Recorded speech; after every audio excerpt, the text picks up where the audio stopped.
Hi guys, welcome to this new YouTube series that I have put together, which is all about my self-love journey.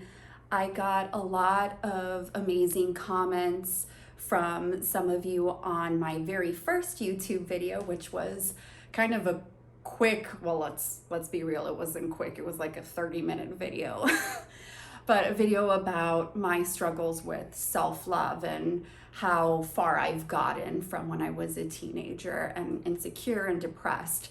So I'm going to be doing a couple of short videos every couple of weeks about my self-love journey, sharing things that I personally struggled with, that I had to work on in order to fall in love with me and become more confident in not only my own skin, but in regards to my self-worth. So today's video is about challenging negative thoughts and stories about myself.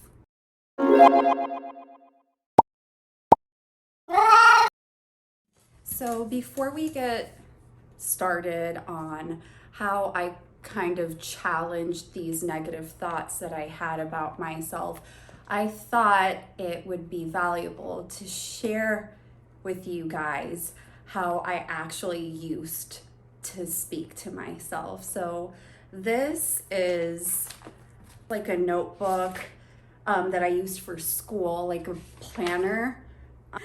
I had a word dump on here that I had written, and this was back in 2007. So this was in the midst of me being very insecure and depressed and not happy with myself. So I had very low self-worth. So this, I want to share this with you guys because it just shows how the way that you talk to yourself affects the way you feel. It's like 4 pages long, so I'm not going to read the whole thing because there are some like very personal things in here as well. But just to give you an idea, what's the point? I always try to please everyone, maintain what is expected of me. I try to not show my issues or cry about my problems because I don't want to be selfish or annoy anyone. I can't look in a mirror without picking out my flaws. I have come to the conclusion that men are just not attracted to me. I'm afraid to wear a bikini because I'm afraid others will only pick out my flaws. I think that when parents or friends tell me I'm pretty, it's because they're just being nice. I'm afraid of becoming a failure. I sometimes wonder that if I could just vanish, then everyone can be better off. I sometimes ask myself, why would anyone want to be friends with me or be attracted to me? And I get teary-eyed. It's really hard for me to read these because it's like I don't even recognize this girl anymore. It's hard to believe that I hated myself that much, but in a positive light, it's a testament to how much I've grown and I've learned to love myself. And it's always hard for me to go back and read those journal entries because it breaks my heart, like how I used to talk to myself. I'm like, girl, why are you so mean to yourself? I would give so much of myself to others and I would be so kind to others, but I would leave absolutely none of that kindness for myself. I was always my own worst critic.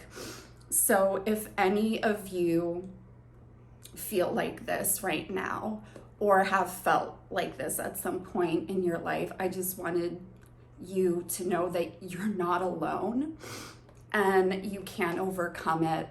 I mean, this is how I used to talk to myself. This was back in 2007. So that was my last year in high school. I was a senior in high school.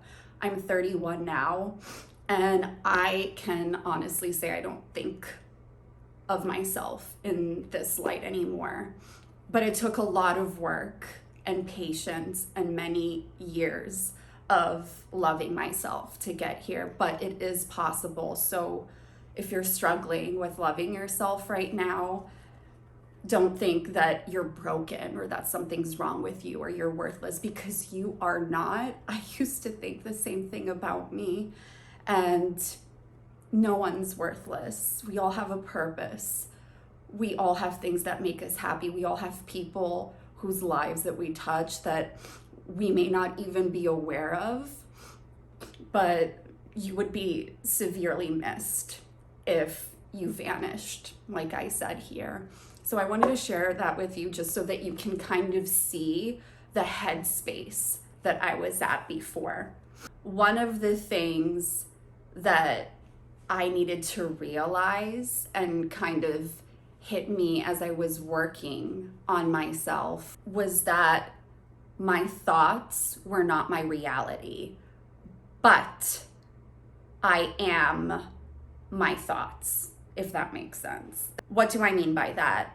Well, just because you think something about yourself or just because you see yourself in a negative light doesn't mean that that's what the reality is. But if you think you are worthless, a waste of space, if you think you have no talent, if you think you're stupid, if you think you're unlovable, well, guess what? Then yeah, you are. I know that sounds horrible to say, but that's because you believe that you are. So if you believe it, then that's what you are. And I had to untrain myself from believing every little negative thought that popped in my head, because we all get intrusive thoughts, we all get negative thoughts, but the key is to not latch onto them and think that just because they pop in our mind mean that that's fact, that that's true, that that's what everybody else sees. It's a stupid example, but say you think you're a werewolf. Right? You think, I'm a werewolf. I am a werewolf. I can turn into a wolf. I howl at the moon. Like, I am convinced I am a werewolf. Does that mean you're a werewolf in reality? No. No one, I guarantee you, no one actually thinks you're a werewolf.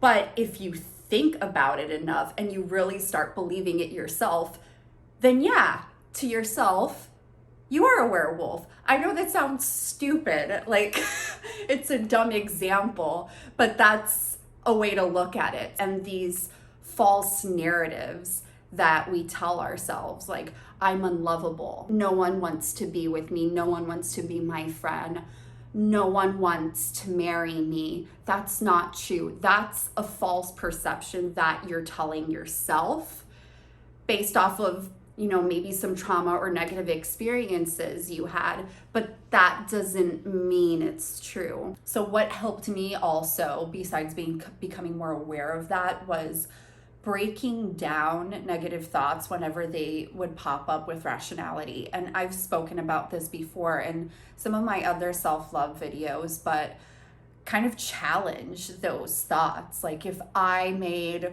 a mistake and I would just inwardly think or say to myself, oh, you're so stupid, why did you mess up? Instead of dwelling on that and really feeling like I am that thought and becoming that thought, I would try to rationalize it. Like, no, I'm not stupid. Why am I stupid just because I made this one mistake? Would I call somebody else stupid if they were to get this wrong? I'm just learning. I'm a work in progress. It's okay. Like, I'll learn from this and I'll get better. So breaking down those negative thoughts and questioning them, especially if they pop up a lot, whether it's in regards to your capabilities, your self-worth, your relationships, break them down with rationality. And then I know a lot of self-help books and articles probably mention them, but it's true, and it can put a lot of things in perspective. Is when you say something mean to yourself or negative about yourself, ask yourself, would I talk to my friend this way? Would I talk to somebody I love this way? If the answer is no, Then stop it. done. Stop it. Because we are so harsh on ourselves, And when you reflect on it, you think, man, I would never be this hard on my sister or on my brother or on my best friend. Show yourself that same kindness. Be nice to yourself. It's okay. We all mess up. We all make mistakes, but it's important to forgive ourselves, dust ourselves off, and just live and learn. Don't dwell on it. Don't call yourself an idiot. Don't call yourself ugly. Just because a guy broke up with you or a girl broke up with you doesn't mean that you're unlovable and that you're doomed to live a lonely life. No, don't talk to yourself like that. So, the last thing that I'm going to say that really helped me, and I know I've also said this a lot in my videos, but it's because it works, is just practicing positive affirmations. And that can be hard, especially if you don't really believe them quite yet. Like I would tell myself, I would look at myself in the mirror and I would tell myself, I love myself. I didn't really.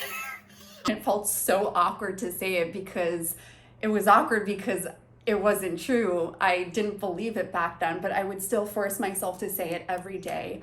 And I would say things to help me kind of retrain myself in the way that I speak to myself. So going back to those negative thoughts, combating them with positive affirmations. So one example, I love myself.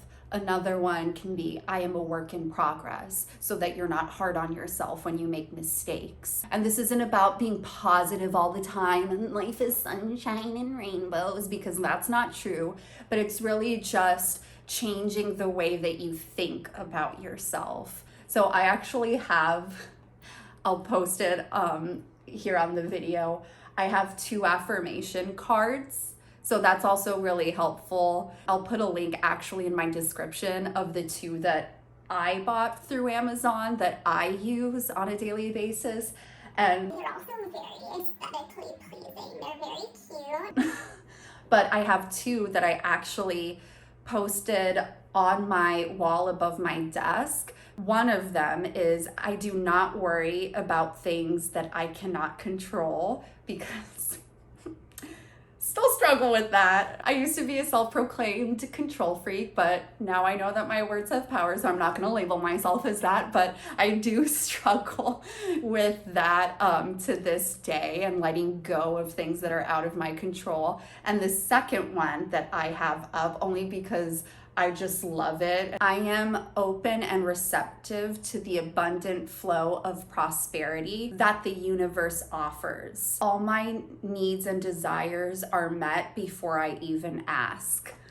I don't know, I just love that. And honestly, it's also very pretty. It has like a gold sun on it, which I love. So I put both of those up, and whenever I'm having a stressful day or being hard on myself, I look straight up, because the control one is at eye level because I know I need it. And I look at it head on and I say to myself, I do not worry about things that I cannot control. And it serves as a reminder. So practicing positive affirmations, whether it's writing them down, whether it's saying them to yourself while looking in the mirror, or using daily affirmation cards that can help and not uplift you. So I feel like this video went on a little longer than I expected. I was like, this is gonna be a short, little video about, negative thoughts. And now it's probably like an hour long. I'm exaggerating, but it feels like I've been talking for a very long time. So I really hope this video helped you, and if anything, made you feel less alone in your self-love journey. If you want to hear more about my struggles with self-love and building up my confidence, you can watch any of my other self-love videos in this series. So I'll link to that below as well in the description, or you can also listen to the podcast that I host with my BFF Nina called the Be You Not Them podcast. I talk a lot about my self-love journey on there as well. Let me know your thoughts on this video. Again, thank you so much for watching. I'll be putting out more of these videos about my self-love journey throughout the next couple of weeks. And hopefully, if you are on your self-love journey as well, these videos can help you out and serve as a reminder that you are a work in progress and that you do not need to be hard on yourself. So thanks again for your support, guys. Don't forget to subscribe and like the video if you enjoyed it. And I will see you in the next video.